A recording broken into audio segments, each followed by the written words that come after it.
It expectantly awaited her arrival, और दुनिया उसकी प्रतीक्षा कर रही थी. Expectantly, उम्मीद के साथ. To expect मतलब उम्मीद. I expect a reply from you. मैं आपसे एक उत्तर की प्रतीक्षा कर रहा हूं, उम्मीद कर रहा हूं. प्रतीक्षा नहीं, उम्मीद करना.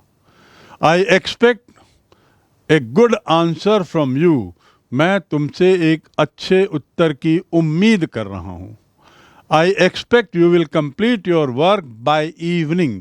मैं उम्मीद करता हूं कि शाम तक तुम अपना काम पूरा कर लोगे. So to expect मतलब, और उससे बना expectantly. It expectantly awaited her arrival. ये जो दुनिया है वह उम्मीद कर रही थी कि वो आएगी. She saw herself riding there behind Joff. वो एक कल्पना की उड़ान शुरू होती है. अब वो कल्पना की दुनिया में जाने लगती है और देखती है, महसूस करती है कि मैं जॉफ के साथ मोटरसाइकिल में बैठी हूँ पीछे. Riding behind Joff. To ride मतलब बैठना. I am going for a ride मतलब मैं घूमने जा रहा हूँ, मोटरसाइकिल में या कार में या साइकिल में या स्कूटर में. इसे आई am going for a ride. He is riding on the horse. वह घोड़े के ऊपर बैठा हुआ है. ऊपर बैठना वो राइड कहलाता. और राइड का मीनिंग होता है आई am going for a ride मतलब घूमना. तो देखिए राइड शब्द का कंटेक्स्ट के अनुसार कैसे मीनिंग बदल रहा है. तो यहाँ पे लेखक ने अपनी कहानी के माध्यम से ऐसे बहुत से शब्दों का उपयोग किया है जिसका कंटेक्स्ट में एक अर्थ है और नॉर्मल में दूसरा अर्थ है, सामान्य रूप में उसके शब्दों के दूसरे अर्थ. यहाँ भी देखिए राइड का. It expectantly awaited arrival. She saw herself riding there behind Joff. उसको वो अब कल्पना करने लगी कि मैं जॉफ के पीछे बैठी हूँ मोटरसाइकिल में और वहाँ जा रही हूँ. और जॉफ क्या कर रहा है? जॉफ वोर न्यू शाइनिंग ब्लैक लेदर. और जॉफ जो है एक नया शानदार चमकता हुआ काले चमड़े का एक जैकेट पहना हुआ है. और वो खुद क्या पहनी है? A yellow dress with a kind of cape that flew out behind. और वो खुद एक येलो पीले रंग का कपड़ा पहनी हुई है जिसका लबादा है पीछे. केप मतलब लबादा, लंबा थोड़ा निकला हुआ. वो ये सब कल्पना हो रही है.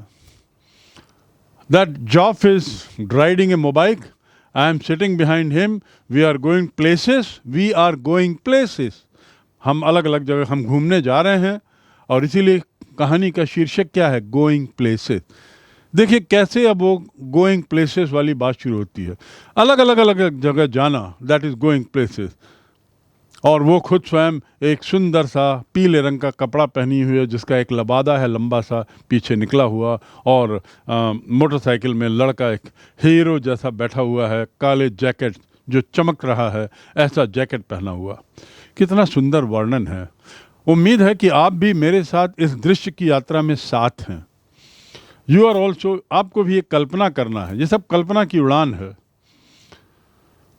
And with a kind of cape that flew behind her, there was the sound of applause as the world rose to greet them. और बहुत तालियां बजती हैं. उसको लगता है बहुत तालियां बज रही हैं. Sound of applause. applause माने ताली. APPLAUSE. और उसी से बना to applaud. to applaud मतलब ताली बजाना. And the world will applaud you if you come first. यदि तुम पहला आओ तो दुनिया तुम्हारे लिए ताली बजाएगी. तो ताली बजाना के लिए शब्द है टू अपलॉड. तो यहाँ पे उसने सुना तालियों की गड़गड़ाहट और ऐसा लगा कि मानो पूरी दुनिया उसको ग्रीट करने के लिए, उसका स्वागत करने के लिए खड़ी हो गई है. The whole world rose to greet them. Rise माने उठना. राइज का पास्ट टेंस है rose. Rose to greet. Greet करना मतलब स्वागत करना, नमस्ते करते हुए स्वागत करना. So the whole world stood up to greet her with applause. ये सब कल्पना हो रही है, बड़ी सुंदर कल्पना है. He sat frowning at the only component He sat frowning at the oily component he cradled in his hands. एक और सोफी पता नहीं किस दुनिया में चली गई थी सोचते सोचते, जब वो उसने जॉफ को देखा मोटरसाइकिल को टिंकर करते हुए एक पार्ट को। वहीं दूसरी ओर जॉफ क्या कर रहे थे? जॉफ चेहरे में एक गुस्सा लाया हुआ था। फ्राउन करना मतलब त्योरियां बनाना। यहाँ पे जो लकीर जब आ जाती है गुस्से में तो उसे कहते हैं frown. Why is there frown on your forehead? तुम्हारे माथे में ये सब लाइनें क्यों आई हैं? मतलब तुम गुस्सा क्यों कर रहे हो? किस बात की चिंता कर रहे हो? चिंता में आती है लाइनें या गुस्से में आती? सो जॉफ क्या कर रहा था? Joff was sitting frowning at the oily component. Component मतलब पार्ट ऑफ मशीन। किसी भी मशीन के किसी भी पार्ट को कंपोनेंट बोलते हैं, चाहे वो कंप्यूटर का कंपोनेंट हो, चाहे मोबाइल का कंपोनेंट हो, या गाड़ियों का कंपोनेंट हो, या किचन के इंस्ट्रूमेंट का कंपोनेंट हो। किसी भी मशीन के पार्ट को कंपोनेंट बोलते हैं। So he sat frowning at the oily component he cradled in his hand. Cradle मतलब क्या होता है? वैसे तो क्रैडल का अर्थ होता है झूला, लेकिन यहाँ पे क्रैडल का अर्थ क्या हुआ? झूले जैसा जो हाथ में रखा हुआ था। कंटेक्स्ट में मीनिंग है। क्रैडलिंग इन हिज हैंड, उसके हाथ में जो उसने कंपोनेंट रखा था वो ऑयली था, तेल तेल लगा था, और उसको देखते हुए वो एक तरीके से फ्राउन कर रहा था, गुस्सा कर रहा था या चिंतित था। As though it were a small dumb animal and he was willing it to speak. और ऐसा लग रहा था मानो वो जो उसके हाथ में है वो कोई एक गूंगा जानवर है जिससे वो कुछ बुलवाना चाह रहा है। उसकी हरकत के बारे में सोफी बोल रही है कि मेरा भाई जॉफ जो है वो हाथ में तेल जैसा कुछ सामान रखा हुआ था, ऑयली कंपोनेंट, और उसको ऐसा देख रहा था, फ्राउन कर रहा था, मानो वो उससे कुछ बुलवाना चाहता है। और वो जो हाथ में जो चीज़ थी मानो वो कोई सा ऐसा जानवर है जो डम्ब है। डम्ब मतलब गूंगा। As if it were a dumb animal and he wanted it to speak. और वो चाह रहा था कि ये कुछ बोलेगा। इतने में सोफी क्या बोलती है?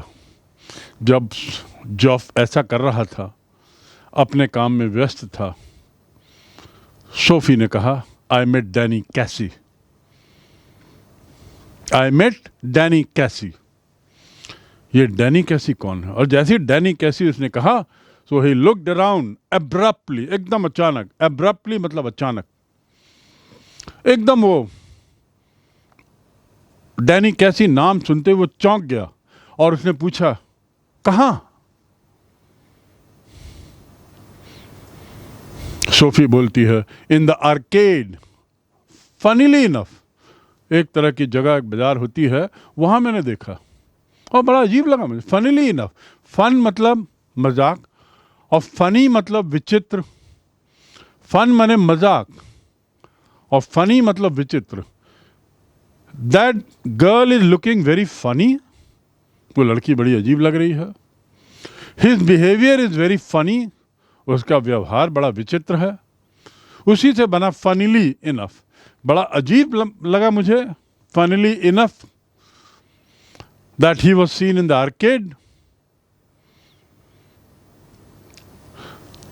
ये घटना क्यों, क्या हो रही है? सोफी बोलती है कि मैंने डैनी कैसी को देखा जिससे वो चौंक जाता है ऐसा सुन के। जैसे उसने, अभी तक तो पूरा ध्यान जॉफ का अपने काम पे था, पार्ट को देख रहा था, उसमें व्यस्त था, लेकिन जैसे ही सोफी ने कहा मैंने डैनी कैसी को देखा, तुरंत उसका माथा ठनका। उसने मुड़ा और पूछा, कहाँ? तो सोफी ने कहा, मैंने उसे आर्केड में देखा। बड़ा अजीब है, आर्केड में मेरे को मिल गया। तो सोफी के इस ऐसा कहने पर जॉफ फिर तुरंत बोलता है, इट्स नेवर ट्रू। ऐसा कभी हो ही नहीं सकता कि तुम उसे वहाँ देखे हो। ऐसा क्यों हुआ? मैं आपको बता दूं, डैनी कैसी is a very famous football player, excellent football player. World famous football player, जो यूरोपियन लीग और बड़े बड़े फुटबॉल टूर्नामेंट में अपने कंट्री को रिप्रेजेंट करता है। और उसके कंट्री का क्या नाम है? आयरलैंड। आयरलैंड कहाँ है? देखेंगे, इंग्लैंड का एक हिस्सा, एक स्वतंत्र देश की तरह उसका अस्तित्व है, लेकिन वो है वैसे ग्रेट ब्रिटेन का हिस्सा। आयरलैंड, आयरलैंड की राजधानी है डबलिन। नक्शे में देखिए आयरलैंड। आयरलैंड का जो क्लब है, आयरलैंड की जो फुटबॉल टीम है, वर्ल्ड फेमस टीम है। Irish football is of a very high level football. तो फुटबॉल का ये प्रसिद्ध खिलाड़ी डैनी कैसी, जो अपने देश के लिए या इंटरनेशनल मैचेस 150 खेल चुका था, उसके बारे में जैसी सोफी ने कहा कि मैंने डैनी कैसी को देखा, एकदम ये चौंक गया। कहाँ? इसने कहा आर्केड में। तो इसने कहा इट्स नेवर पॉसिबल, ऐसा हो ही नहीं सकता। तो सोफी ने कहा हाँ मुझे भी ऐसी लगा, आई डिड टू। तो उसने कहा क्या तुमने पापा को बताया? You told dad about Danny कैसी? She Shuk her head. उसने कहा नहीं बताया। चेसन्ड एट हिज अनअवेयरनेस। चेसन्ड मतलब अपनी गलती को समझते हुए। चेसन्ड हो जाना मतलब थोड़ा समझदार हो जाना। CHASTENE। चेसन करना मतलब थोड़ा उसको साफ सफाई कर देना। तो चेसन्ड इन हिज अनअवेयरनेस, अपने अज्ञानता की गलती महसूस करते हुए उसने कहा शी शुक हर हेड, उसने सिर हिलाया। चेसन्ड एट हिज अनअवेयरनेस, उसकी अज्ञानता की महसूस करते हुए, that he was always the first to share her secret, वो हमेशा अपने secret, he was always the first to share her secret. Sophie सोचती थी, सोफी का मानना था कि हमेशा मेरे बारे में, मैं सबसे पहले अपने बारे में उसी को ही बताती हूँ। किसको? अपने भाई को, जिसका नाम जॉफ था। ये ऐसा बात क्यों कह रहे हैं लेखक? क्योंकि जॉफ ने सवाल पूछा क्या तुमने डैडी को बताया? जैसे ये सवाल होता है वैसे ये शांत हो जाती है, अपनी गलती महसूस करती है। एट द अनअवेयरनेस, उसकी अज्ञानता पर हुई गलती को महसूस करती है। और ये लगता है उसे कि जॉफ को तो मैं हमेशा अपनी बात सबसे पहले बताती हूँ। जॉफ कहता है I don't believe it, I don't believe, मुझे विश्वास नहीं हो रहा है। तो ये कहती है Sophie, there I were looking at the clothes in the Royals window. वहाँ आर्केड में मैं कपड़ों को देख रही थी, एक दुकान के रॉयस विंडो, रॉयस के खिड़की में क्लोथ्स, कपड़ों को देख रही थी, जब कोई आया और मेरे पीछे खड़ा हो गया। अब देखिए कल्पना की उड़ान कहाँ जा रही है। ये सब हो नहीं रहा है, ये सब कल्पना। एक कल्पना थी बुटीक की, एक कल्पना थी बुटीक मैनेजर बन जाने की, पैसा कमाने थी। एक कल्पना की उड़ान थी, किशोरावस्था की कल्पनाओं की बात हो रही है, एक्ट्रेस बनने की। एक कल्पना थी कि मैं एक्ट्रेस भी बनूंगी और उसके साथ ही साथ मैं फैशन डिज़ाइनर, कपड़े भी बेचूंगी। उसके बाद अब देखिए यहाँ कल्पना की दूसरी उड़ान शुरू होती है। अब वो कहती है कि मैंने डैनी कैसी को देखा, वो मेरे पीछे खड़ा था। वो कल्पना कर रही है कि मोटरसाइकिल में मेरा भाई मुझे ले जा रहा है, काले जैकेट पहना हुआ है, आदि आदि। ये सब कल्पनाएं हैं और ये कल्पनाएं इस उम्र के लोगों में आती हैं। जब मैं वहाँ कपड़ों को देख रही थी तो मेरे पीछे कोई आया, someone came and stood beside me। beside मतलब by the side of, के बाजू में। by the side of मतलब के बाजू में। You stand beside me, तुम मेरे बाजू में खड़े हो। तो beside और besides दो अलग शब्द हैं। BESIDES, besides मतलब besides this, के बदले में। और बिसाइड मतलब के बाजू में। एक का मतलब है के बदले में और दूसरा है के बाजू में। यहां पर बिसाइड शब्द है। बिसाइड्स मतलब के अलावा, के बदले नहीं, के अलावा। You will go besides Ram, Ram के साथ तुम भी जाओगे। And you are standing beside Ram मतलब राम के बाजू में तुम खड़े हो। तो ये बिसाइड और बिसाइड्स में अंतर स्पष्ट हो गया अब आपको। अब यहाँ हम बढ़ते हैं, कहते हैं ही स्टूड बिसाइड मी, मेरे बाजू में खड़ा था। And I looked around and who should it be but Danny कैसी, और मैंने फिर आसपास देखा कौन खड़ा है। जब मैं कपड़े देख रही थी तो ऐसा लगा कोई बाजू में खड़ा हो गया, तो मैं ऐसा देखी तो मुझे डैनी कैसी दिख गया। तो मेरे कपड़े को देखने के दौरान दुकान में रॉयसी में जो कपड़े में देख रही थी, उस दौरान जो मेरे बाजू में हलचल हुई उससे मैं मुड़ी तो और कौन हो सकता था, वो डैनी कैसी था। मुझे आश्चर्य हुआ। इतना सुनने के बाद जॉफ कहता है all right what is he look like. अच्छा ठीक है, तुमने जो कहा मान लिया, वो कैसा दिखता है, वो जरा बताओ थोड़ा।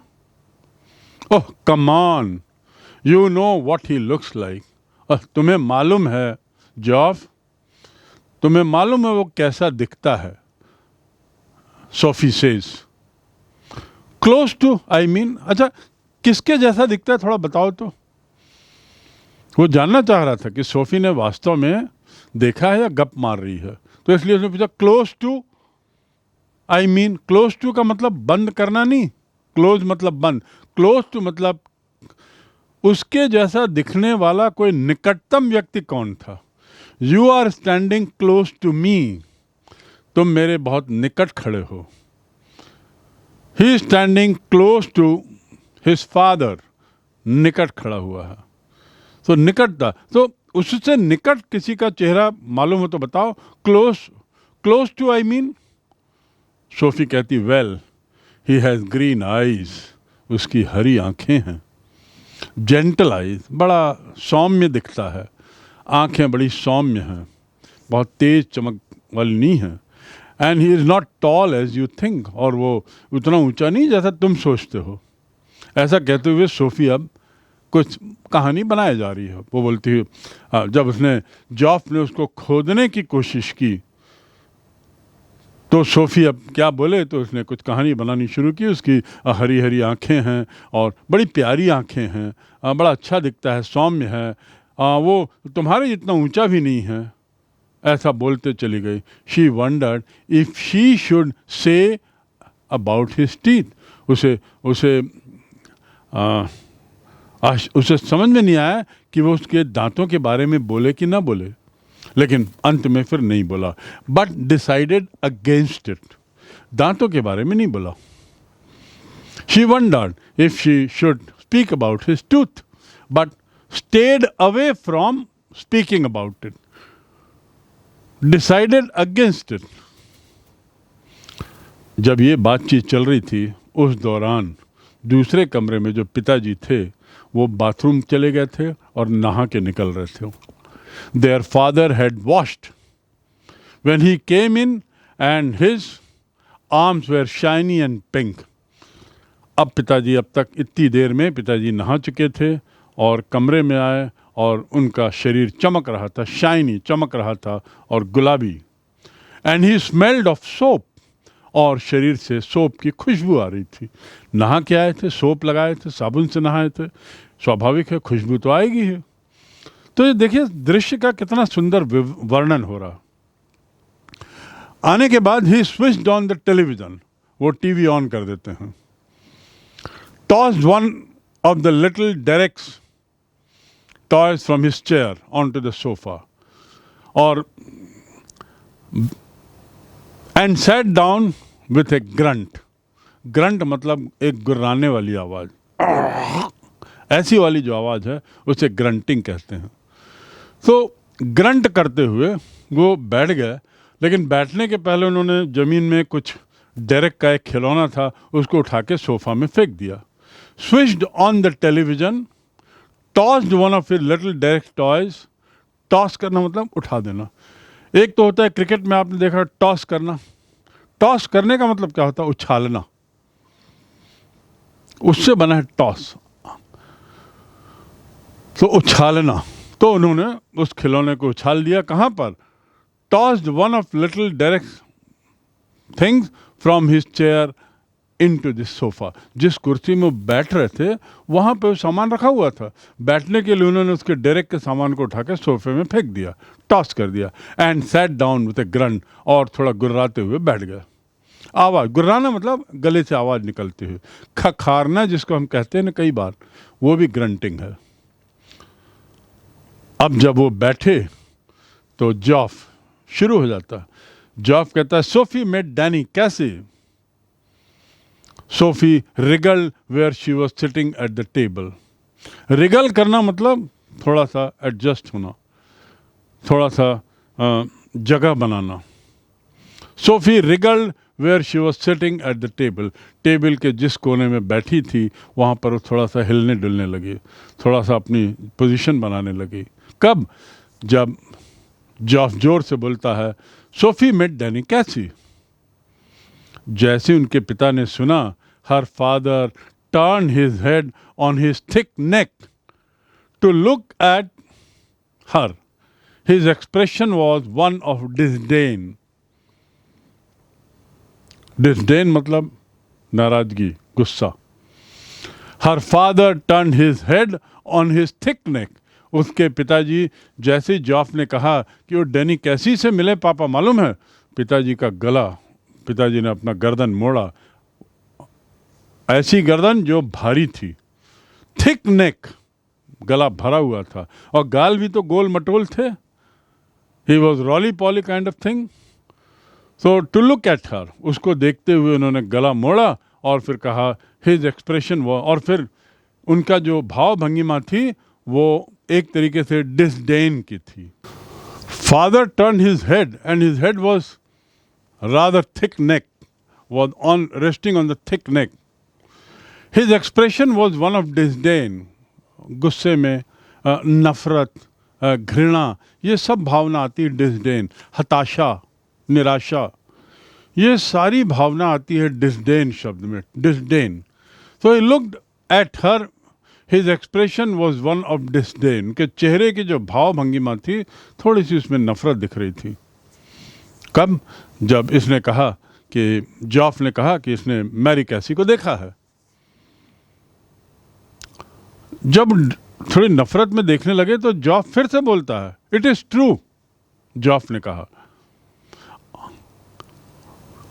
तब पिताजी क्या बोलते हैं? पिताजी का जवाब होता है, I once knew a man who had known Tom Finney. मैं एक ऐसे आदमी को जानता था जो टॉम फिनी को जानता था। Tom Finney is another great celebrity. His father said reverently to the television.